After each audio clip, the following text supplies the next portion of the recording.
Current బిల్లును 90% వరకు తగ్గించుకోండి. అది కమర్షియల్ అయినా రెసిడెన్షియల్ అయినా. తెలంగాణ ఏపీలో #1 roof top solar company ఫ్రైర్ energy. Sunitha Williams మనందరికీ తెలుసు, స్టార్ లైనర్ బోయింగ్ ద్వారా స్పేస్లోకి వెళ్ళారు. అది కేవలం 8 రోజుల యాత్ర మాత్రమే. కానీ ఇప్పటికి 2 నెలలు దాటింది, ఇంకా తిరిగి రాలేదు. చాలా మంది చాలా సందేహాలు వస్తున్నాయి. అమెరికా వాళ్ళు అంత ఈజీ కాదు. ప్రపంచ పరిస్థితులు మారాయి. ఒక ప్లాన్ చేంజ్ అయింది. థర్డ్ వరల్డ్ వార్ వస్తుందేమో అని భయపడుతున్నారు మీరు ఇందాక ఏదైతే చెప్పారో న్యూక్లియర్ బాంబ్స్ అవన్నీ స్పేస్లో పెట్టే ప్రయత్నాలు కూడా జరుగుతున్నాయి. ఇప్పుడు కిందుండి ప్లాన్ చేయడం వేరు, పైనుండి దానికి ఒక ప్లానింగ్ అవన్నీ జరుగుతాయి. అంటే ఇండైరెక్ట్గా దే ఆర్ ప్రిపేర్డ్ అని చెప్పొచ్చా సార్ అందరూ? వాళ్ళు ఖచ్చితంగా వాళ్ళకు ఒక మిషన్ ఉంది. నమస్తే వ్యూయర్స్, సునీత విలియమ్స్ మనందరికీ తెలుసు, స్టార్ లైనర్ బోయింగ్ ద్వారా స్పేస్లోకి వెళ్ళారు. జూన్ 6న వెళ్ళారు. అది కేవలం 8 రోజుల యాత్ర మాత్రమే. కానీ ఇప్పటికి 2 నెలలు దాటింది, ఇంకా తిరిగి రాలేదు. ఇవన్నీ మనం ఆల్రెడీ తెలుసుకుందాం. సీనియర్ సైంటిస్ట్ ఫ్రమ్ ఇస్రో మనతో ఉన్నారు, కేఏవి చక్రవర్తి గారు. నమస్తే సార్. సార్, ఎన్నో సందేహాల మధ్య కొంత అయితే మనకి ఇన్ఫర్మేషన్ వస్తుంది. 2025 ఫిబ్రవరి మార్చికి కానీ సునీత విలియమ్స్ గారు దీనికి వెనక్కి రారు అని. కానీ అన్ని నెలలు అక్కడ అన్ప్లాన్డ్గా వెళ్ళారు. 8 రోజుల యాత్ర అనుకున్నారు, కానీ అన్ప్లాన్డ్గా ఇన్ని నెలలు అక్కడం అంటే అన్ని నెలలు అక్కడ ఉండడానికి సరిపడా ఫుడ్, హెల్త్ విషయం కానీ ఇవన్నీ ఉన్నాయా సార్? ఆవిడ క్షేమంగా ఆరోగ్యకరంగా తిరిగి వస్తారా? 2 మనుషుల్ని పంపించారు. ఒకటి సునీత మేడంని, బచ్. ఇప్పుడు ఎవరిని 2 పంపిస్తున్నారంటే వాళ్ళ హెల్త్ కండిషన్ ఏంటి, టెక్నికల్గా వాళ్ళు ఏమేం పనులు చేయాలి, అక్కడ ఉన్న ఎక్విప్మెంట్లు ఎలా పనిచేస్తాయి, ఆ పని చేస్తే ఎవరన్నా రిపేర్లు వస్తే వాళ్ళు చేయగలరా లేరా, టెక్నాలజీ అనుభవం ఉన్న వాళ్ళనే పంపిస్తారు. దానికి తగ్గ ట్రైనింగ్ కూడా గ్రౌండ్ స్టేషన్లో ఇస్తారు వాళ్ళకి, ఇంక్లూడింగ్ స్పేస్ వాక్ అనండి, ఇంకోటి ఏంటంటే. సో ఇక్కడ చెప్పేది ఏంటంటే, ముందు మనం చెప్పుకున్నట్టుగా టెక్నికల్ ఇష్యూస్ వచ్చాయి. ఒకటి హీలియం లీకు, ఏమండి థ్రస్టర్స్ 5 పనిచేయట్లేదని చెప్పాం. ఇప్పుడు కొత్తగా కనుక్కున్నది ఏంటంటే సాఫ్ట్వేర్ ఇష్యూస్ కూడా వచ్చాయి. ఓకే, ఇప్పుడు కొత్తగా క్యాప్సూల్లో అనుసంధానం జరిగిన తర్వాత ఆల్రెడీ అక్కడ ఉన్న ఐఎస్ఎస్లో ఉన్న వాళ్ళ టీము వీళ్ళు కలుసుకుని ఆ సాఫ్ట్వేర్ ఇష్యూస్ని సెటిల్ చేసి థ్రస్టర్స్ని 5 బాగు చేశారు. హీలియం లీక్స్ని కొన్నింటిని అరెస్ట్ చేశారు. అంటే అరెస్ట్ చేయడం అంటే రాకుండా లీక్ అవ్వకుండా చూసారు. Leaks are arrested in English. Okay, కొన్నింటికి ఇంకా రానివి వాళ్ళ దగ్గర ఎక్స్ట్రా ఏమున్నాయో అది పెట్టారు. ఇదంతా స్పేస్ లోనే వాళ్ళు అన్ని చేస్తున్నారు. ఆ రిపేర్లు చేసేవన్నీ కూడా ఆన్లైన్లో కింద వాళ్ళకి చూపెడుతూ వీడియోలో చేస్తున్నది కరెక్టా కాదా అని ఆ రిజల్ట్స్ అన్ని కింద ట్యాబ్లెట్ చేసి గ్రాఫ్లు గీసి కన్సిస్టెన్సీ క్వాలిటీ ఉందా లేదా చూసి క్వాలిటీ అష్యూరెన్స్ ఉందా లేదా అని చెక్ చేసుకుని క్లియరెన్స్ ఇచ్చారు. ఓకే అండి. ఇంకా హెల్త్కి, సో ఒక మనిషిని పంపించేటప్పుడే ఇప్పుడు మామూలుగా అవుటర్ స్పేస్లోకి వెళ్ళి మీరు ఐఎస్ఎస్ లాంటిలో పనిచేస్తే మీకు బోన్ డెన్సిటీ, ఏమండి రేడియేషన్ ఎఫెక్ట్స్, నర్వ్స్ వీక్నెస్ వచ్చేస్తాయి, కళ్ళకి కూడా ఎఫెక్ట్ అవుతుంది, చూపుదల కూడా తగ్గిపోతుంది. ఇవన్నీ చూపు మందగిస్తుంది. కొన్ని ఇమీడియట్ ఎఫెక్ట్లు చూపెడతాయి, కొన్ని రాను తర్వాత చూపెడతాయి. మనం ఇప్పుడు చూస్తే కూడా సార్ పిక్స్లో ఆవిడ చాలా క్షీణించిపోయి ఉన్నారు, చర్మం అంతా కూడా జారిపోయినట్టు కనిపిస్తుంది. మనం ఇంతకుముందు పిక్ చూస్తే ఎప్పుడైతే ఆవిడ ల్యాండ్ అయ్యారో, ల్యాండ్ అయిన పిక్లో చూస్తే ఆవిడ డాన్స్ వేస్తూ ఒక చిన్న వీడియో కూడా రిలీజ్ చేశారు. చాలా ఆనందంగా ఉన్నారు ఆవిడ. ఇప్పుడు చూస్తే టెన్స్గా అనిపిస్తుంది, టెన్స్ అండ్ స్కిన్ అంతా కూడా కొంచెం జారిపోయినట్టు అలా.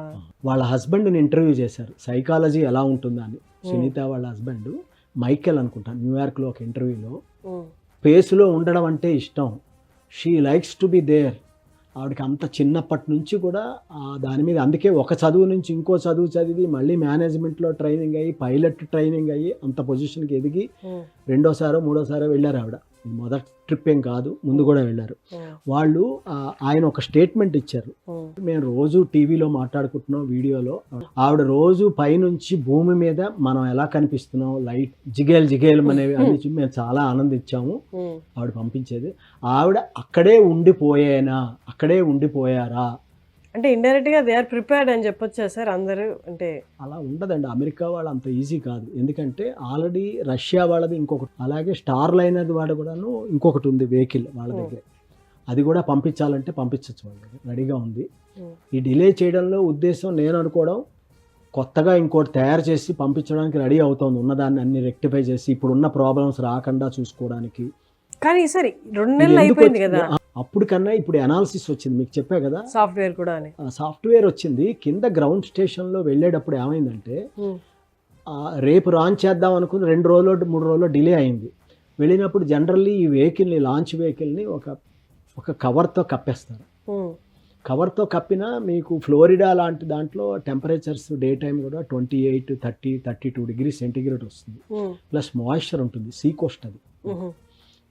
ఆ ఎండ్ వచ్చి ఇది రావడం వల్ల మాయిశ్చర్ డెవలప్ అయింది. ఆ థ్రస్టర్స్లో మీకు వాషర్స్ అని ఉంటాయి, టెఫ్లాన్ వాషర్స్. సో ఆ డిఫరెన్స్ ఇన్ టెంపరేచర్కి మళ్ళీ అక్కడికి వెళ్ళి వాడిన తర్వాత అక్కడికి వెళ్ళాక మీకు 5 థ్రస్టర్స్ పాడేయని చూసారా, ఆ టెఫ్లాన్ వాషర్స్ ఇలా ఉన్న వాషర్ ఉంటుంది, నట్టు బోల్ట్కి మధ్యలో పెడతారు. మీరు చిన్నపిల్లలు దీపావళి వాడుకుంటున్నప్పుడు నట్టు ఉంటుంది, బోల్ట్ వేసి వాషర్ పెట్టి మధ్యలో చిన్న టపాకాయ పెట్టి బిగిచ్చి కొడతారు, ఇలా పేలుతుంది. ఆ పేలిన తర్వాత చూడండి కొంచెం అటు ఇటు అవుతుంది, అది వైబ్రేషన్కి అది కొంచెం తేడా ఉంటుంది. అలాగే ఇది అలా తేడా అయ్యి in the course of usage of the thruster అది వంగింది, వంగి లీక్ అయిపోయింది అనమాట ఆ టెఫ్లాన్ వాషర్. అది వాళ్ళు కనిపెట్టారు అక్కడి నుంచి. సో ఫ్యూచర్లో వెహికల్ పంపించే ముందు తీసుకోవాల్సిన జాగ్రత్తలకి ఒక గుణపాఠం వచ్చింది అందరు సైంటిస్టులకి, ప్రపంచం అంతా అనుకోండి. నాలెడ్జ్ని పెంచుకోవడానికి స్పేస్ అనేది నిరంతర ప్రక్రియ. చాలా మంది అంటారు ఎప్పటికప్పుడు రెక్టిఫై చేసుకుంటూ డెవలప్మెంట్ అవుతుంటుంది, దానివల్ల కొత్త మెటీరియల్స్ని కనిపెడుతూ ఉంటారు, కొత్త యూసేజ్ వస్తుంది మానవాళికి. అందరూ అంటారు ఇదంతా వేస్ట్, ఇంత డబ్బులు పెడుతున్నాం, ఏం చేస్తున్నాము అని. కానీ ఈరోజు ఎంఆర్ఐ ఎక్విప్మెంట్లో అవన్నీ చేస్తున్నారు చూసారా, సిటీ స్కాన్, అవి ఎప్పుడు డెవలప్ అయ్యాయి? స్పేస్ సైంటిస్టుల వల్లనే డెవలప్ అయ్యాయి. ఫస్ట్ అమెరికా వాళ్ళు అక్కడి నుంచి తిరిగి వచ్చిన తర్వాత వాళ్ళకి డౌట్ వచ్చింది, వీళ్ళు ఏమైనా జబ్బులు తీసుకొచ్చారేమో, వీళ్ళన్ని రోగాలు అంటించేస్తారేమో, కరోనా లాంటివి అని గబగబా వాళ్ళని చాలా రోజులు వాళ్ళని బయటికి రానివ్వకుండా ఒక రూమ్లో పెట్టారు, వాళ్ళకి ఫుడ్ అది ఇస్తుంది. ఈరోజు కరోనాకి మనం ప్రజల్ని ఎలా ట్రీట్ చేసామో, లోపలికి వెళ్ళి ఫుడ్ ఇచ్చి వెనక్కి వస్తామో అలా ట్రీట్ చేసి అప్పుడు అక్కడ సైంటిస్టులు ఎంఆర్ఐకి చేసి స్కానింగ్ చేశారు. సరే ఇదంతా ప్రాసెస్ ఓకే సార్, ఇదంతా ఇప్పుడు మనకి అప్డేట్ ఇచ్చారు బాగానే. కానీ కొద్దిపాటి అవగాహన ఉన్న అసలు ఏం జరుగుతుందో దాన్ని కొంచెం అవగాహన తెచ్చుకున్న వాళ్ళకి బేసిక్గా వచ్చే డౌట్ ఏంటి అంటే, ఇంత టెక్నాలజీ ఉన్నారు, ఇంత టెక్నికల్లీ ఎక్విప్డ్గా ఉన్న నాసా వాళ్ళు వెళ్ళి ఇరుక్కుపోయారు, సరే ఇమీడియట్గా ఇంకొకటి పంపించి తీసుకొచ్చే టెక్నాలజీ వాళ్ళ దగ్గర లేదా, అంత ఎక్విప్డ్ కాదా వాళ్ళు అన్న డౌట్ వస్తుంది. ఎందుకంటే ఇప్పటికే 2 నెలలు అయిపోయింది. ఉన్నా సరే ఎందుకు రాలేదు? ఇప్పుడు మీకు ఇప్పుడు ఒక హెల్త్ ఇష్యూస్ చెప్పాను మీకు, ఇవన్నీ వస్తాయి, అవన్నీ రావు, వాళ్ళు బాగానే ఉంటారని చెప్పి నిర్ణయించారు. అలాగే బోన్ డెన్సిటీ మీకు 1.5% పడిపోతుంది, ఆడవాళ్ళకి ఇంకాస్త ఎక్కువగా ఉంటుంది ఆఫ్టర్ 45 మోనోపాస్ అది అయిన తర్వాత. పెర్ మంత్ 1.5 డెన్సిటీ పడిపోయిందంటే ఎలా అయిపోతుందో చూడండి, ఏదో జంతిక ముక్కలు విరిగిపోయినట్టే విరిగిపోతాయి ఒక ఏజ్ దాటిన తర్వాత. అలాంటివన్నీ క్యాలిక్యులేట్ చేసుకున్నారు ఆవిడకి ఎంత ఉంది ఇప్పుడు బోన్ డెన్సిటీ, ఇన్ని నెలలు ఉంటే ఎంత అవుతుంది, ఆవిడ సేఫ్గా ఉంటుందా, అన్నీ వాళ్ళు క్యాలిక్యులేట్ చేసుకున్నారు. ఓకే అవన్నీ బాగానే ఉంటాయి, కావాల్సిన ఏ రిప్లేస్మెంట్ న్యూట్రిషనస్ రిప్లేస్మెంట్స్ ఏ ఉంటాయో అవి ఇస్తూ ఉంటారు, దానికి ఎంతగా ఇవ్వాలో అవన్నీ. సో అది ఒక ఇష్యూ. సో వీళ్ళు రాలేదు ఇంటెన్షనల్గా అట్టి పెట్టారంటే ఏముంది వెనకాల అనే ఒక విశ్లేషణ వస్తుంది. దీంట్లో మా అభిప్రాయం ఏంటంటే, ఒకటి ఈ ప్రాబ్లమ్స్ని సాల్వ్ చేసుకుని డేటా రాసుకుంటున్నారు ఫ్యూచర్లో ఏం ప్లానింగ్ చేయాలి అది అనేది. రెండోది ఫ్యూచర్ ప్లానింగ్ కూడా చేస్తుంటారు, ఎందుకంటే ఆయన ఒకళ్ళు ఆస్ట్రోనాట్ వెళ్ళారు, ఇంకొకళ్ళు పైనుంచి కిందకి ఎక్కడ ఏముంది స్పాట్ చేయడం 3 డైమెన్షన్లో XYZ axes which is equivalent to a మిసైల్కి కానీ రాకెట్కి కానీ ఇవ్వడానికి అనమాట, రూట్ పాత్ ఇవ్వడానికి దానికి కండిషన్స్ ఉంటాయి. మ్యాథమెటికల్గా అన్నీ తెలిసిన వాళ్ళు వెళ్ళారు వాళ్ళిద్దరూ, అవన్నీ చేయగలిగే ఎక్స్పీరియన్స్ ఉంది. సో మేము అనుకోవడం ఏంటంటే, రీసెంట్గా యునైటెడ్ నేషన్స్లో ప్రతిపాదన తీసుకొచ్చారు, ఏమని ఔటర్ స్పేస్లో న్యూక్లియర్ ఆర్మ్స్ను ఫ్రీ చేయాలి, అక్కడ న్యూక్లియర్ ఆర్మ్స్ ఎవరు ఏమీ పెట్టకూడదు, ప్రపంచ మానవాళికి ఇది చాలా ఇబ్బంది అయిపోయి ఎవరు లేకుండా పోతారేమో అనే అభిప్రాయంతో ఒక రెజల్యూషన్ పాస్ చేస్తే ఓటింగ్లో రష్యా వాళ్ళు దాన్ని వీటో చేశారు. చేస్తే ఇంకా ఆ మోషన్ ముందుకు వెళ్ళదు. సో దాని కోణంలో మనం ఆలోచించామనుకోండి, అమెరికా వాళ్ళు చెప్పుంటారు వీడు, అప్పుడు రష్యా వాళ్ళు ఆల్రెడీ వాళ్ళ స్టేషన్స్ ఉన్నాయి, వాళ్ళవి క్యాప్సూల్స్ ఉన్నాయి కదా, వాళ్ళు ఆల్రెడీ అవన్నీ అరేంజ్ చేశారా, కొన్ని పెట్టి కూర్చున్నారా వాళ్ళు, అందుకే వీటో ఇచ్చారని. అందుకే ఇచ్చారా, రేపు మనం ఎలా ప్లాన్ చేయాలి? అది 8 రోజుల యాత్ర మాత్రమే కదా, ఉండొచ్చు అంటున్నారు. అసలు ఉండాల్సిన అవసరం లేదు కదా. 8 రోజుల తర్వాత వాళ్ళ కిందకి వచ్చేయాలని ప్లాన్ చెప్తున్నా కదా, ప్రపంచ పరిస్థితులు మారాయి.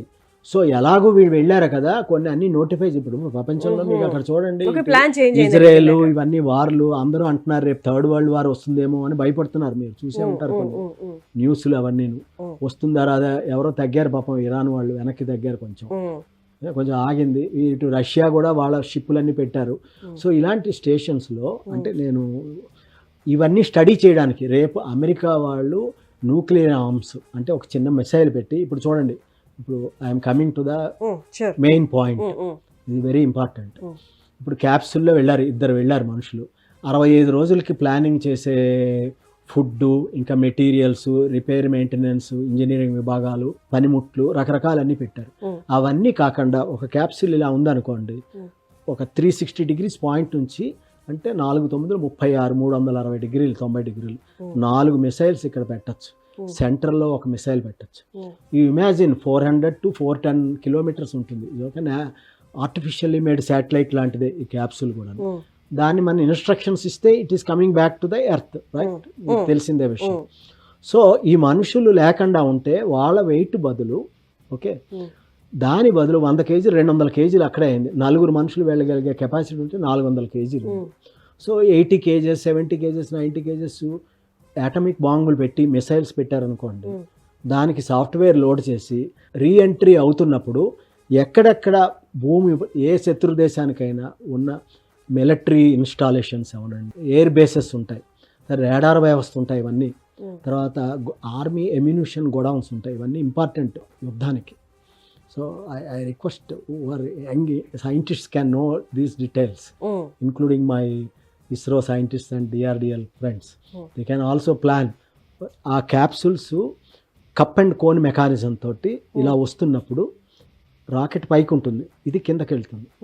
వార్ హెడ్ శాటిలైట్ దగ్గర మనం ఈ వార్ హెడ్స్ పెట్టుకోవచ్చు. న్యూక్లియర్ వార్ హెడ్ అవ్వండి, ఇంకో పవర్ఫుల్ బాంబ్ పెట్టి దాన్ని ట్రిగ్గర్ చేయొచ్చు. దాని బ్యాలెన్సింగ్ కూడా అయిపోతుంది మనకి. ఇలాంటి ప్లానింగ్ అవన్నీ చేస్తున్నారేమో అని మా అనాలిసిస్.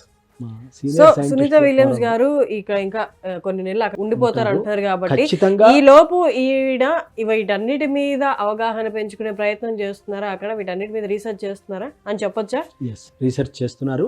అవన్నీ ప్లానింగ్ చేసుకుని డేటా ఇప్పుడు కిందుండి ప్లాన్ చేయడం వేరు, పైనుండి ప్లాన్ చేయడం వేరు. అవగాహన ప్రాక్టికల్గా ఉంటాయి వాళ్ళ ప్లానింగ్. సో అవి చేసుకుంటారు. ఒకవేళ రేపు ఒక క్యాప్సూల్ ఉంటే ఇక్కడ కొన్ని ఆల్రెడీ ISSలో కొన్ని మిసైల్స్ ఏమైనా పెట్టారనుకోండి, చిన్నవి, దాన్ని ఎలాగా ఇంటిగ్రేట్ చేయాలి తీసుకొచ్చి చేసి క్యాప్సూల్, ఇప్పుడు మనం వెళ్ళిన క్యాప్సూల్ ఎలా అక్కడ ISSకి అనుసంధానం అయిందో, ఇటు నుంచి అటు వెళ్ళారు, ఆ క్యాప్సూల్ మిలిటరీ క్యాప్సూల్ కూడా అనుసంధానం చేసి మిసైల్స్ని లోపలికి పంపించి అవుట్ సైడ్ ఇవి పెడతారు. ఇవి అవుట్ సైడ్ పెట్టి పంపించవచ్చు మనం. అవన్నీ కూడా రాసుకుంటారు డేటా అంతాను. కిందకు వచ్చి ఇంప్లిమెంట్ చేయడానికి డిస్కస్ చేసుకుని దానికి ఒక ప్లానింగ్ అవన్నీ జరుగుతాయి. సునీత విలియమ్స్ గారు అక్కడ ఉండిపోవడం వల్ల ఆవిడ హెల్త్ అయితే ఎలాంటి ప్రాబ్లం అయితే లేదు.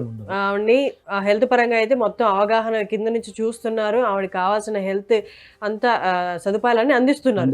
అట్ ద సేమ్ టైం మీరు ఇందాక ఏదైతే చెప్పారో న్యూక్లియర్ బాంబ్స్ అవన్నీ స్పేస్లో పెట్టే ప్రయత్నాలు కూడా జరుగుతున్నాయి. అఫీషియల్గా ఏ కంట్రీ అయితే రిలీజ్ చేయలేదు, దాని మీద కూడా రీసెర్చ్ చేస్తున్నారు వచ్చేలోపు.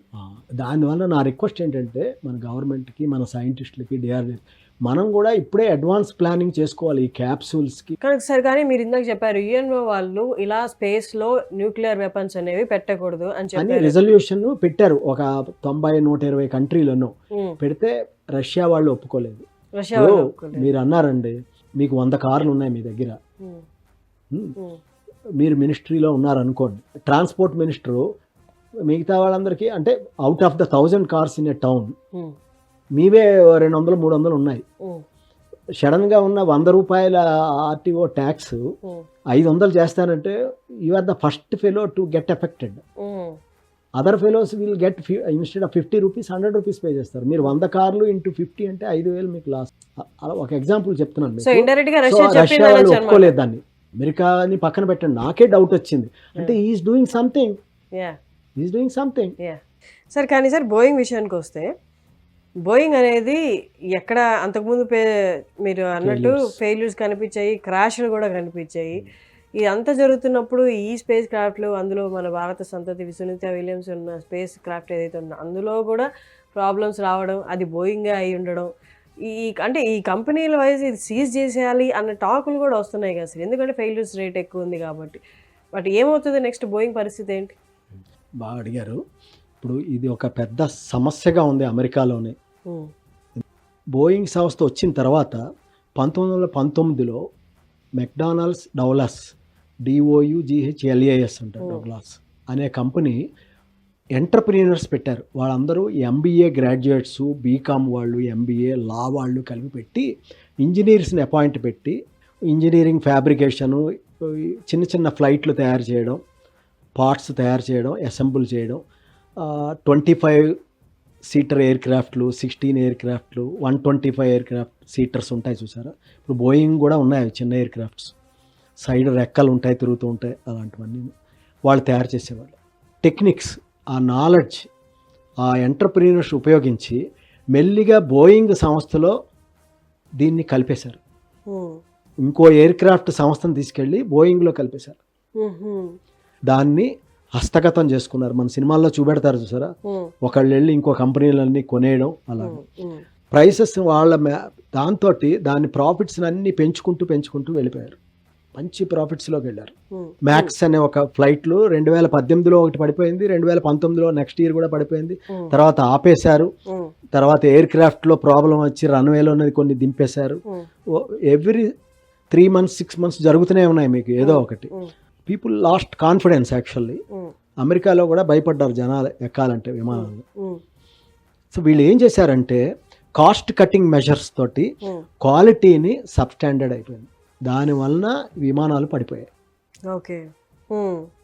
So you have to upgrade, you have to design, upgrade, maintain the quality, see the convenience to the people, acceptance రావాలి.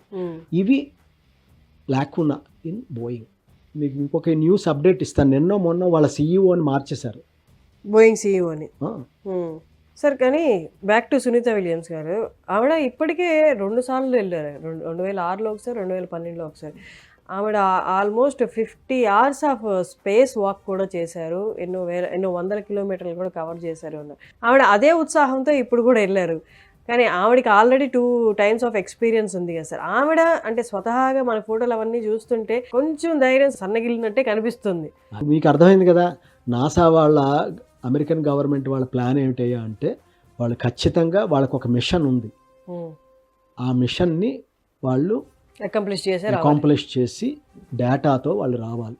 పైకి వచ్చేవన్నీ కూడా ఒక న్యూస్, ఇంకొక న్యూస్ మనకి రానిది వేరే న్యూస్ ఉంటుంది. అయితే సార్ కానీ వాళ్ళ ఫ్యామిలీ మెంబర్స్ కైనా ఎగ్జాక్ట్ రీజన్ ఏంటో రివీల్ చేసి ఉంటారంటారా ప్రపంచానికి చెప్పకపోయినా? చెప్పరు సార్.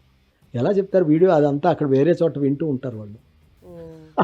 ఆవిడ ఎందుకు నన్ను అట్టి పెట్టేసారు ఫోర్స్గా అని చెప్తుంది ఆవిడ.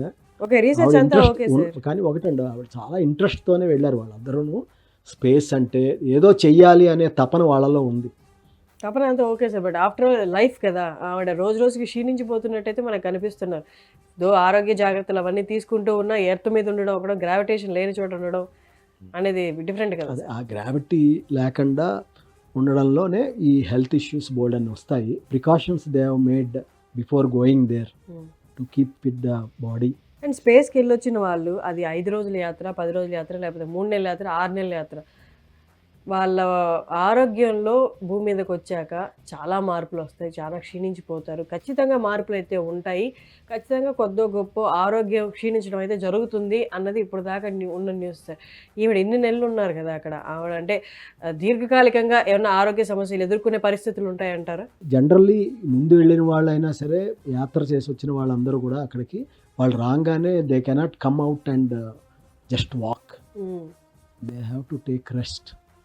ఆ డిఫరెన్స్ ఇన్ గ్రావిటీ వలన they feel very looseness of the body. అవును, చూసాం ఇంతకుముందు మన వీడియోస్లో కూడా చూసాం, వాళ్ళకి బ్యాలెన్స్ అనేది సరిగ్గా ఉండదు.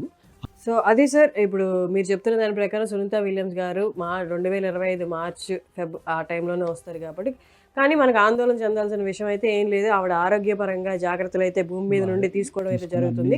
వాళ్ళకి సరిపడా ఫుడ్ సప్లై అనేది మాత్రం అక్కడ ఉంది, వాళ్ళు తిరిగి వచ్చేంత వరకు అని కూడా చెప్తున్నారు. సో ప్రాబ్లమ్స్ రెక్టిఫై చేశారు. ఏదైతే టెక్నికల్ ప్రాబ్లమ్స్ ఏవైతే ఉన్నాయో అవి కూడా రెక్టిఫై. వాళ్ళైతే ఇదే స్పేస్ షిప్ లో రావచ్చా సార్, లేకపోతే దానికి కూడా బుచ్ ఉన్నారు కదా, ఇంకో ఆయన ఉన్నారు కదా, వాళ్ళ వైఫ్ని అడిగారు. విలేకరులకి చాలా తెలివితేటలు ఉంటారు. గవర్నమెంట్ చెప్పకపోతే దానికి సంబంధించిన వ్యక్తుల నుంచి ఇన్ఫర్మేషన్ రాబట్టాలని వాళ్ళ మిస్సెస్ని అడిగారు. అదే వెహికల్లో వస్తారా, ఇంకో వెహికల్ పంపిస్తారా, ఆ వెహికల్ పేరు కూడా ఏదో ఉంది, రష్యా వాళ్ళ వెహికల్ వాడతారా, రష్యా వాళ్ళది ఒకటి ఉంది, ఇది స్టార్ లైనర్దే ఇంకో వెహికల్ ఉంది, దాని పేరు గుర్తులేదు, అదే వాడతారా అని ఆవిడ ఒక స్టేట్మెంట్ ఇచ్చింది. మంచి స్టేట్మెంట్ ఇచ్చింది. Safety is always safety, there is no compromise. అదే ఇంకా అదే ఆన్సర్ వచ్చేసింది. Another ship. So they are very confident. Exactly. Sir thank you sir, thank you so much, thank you for your great information. Thank you sir.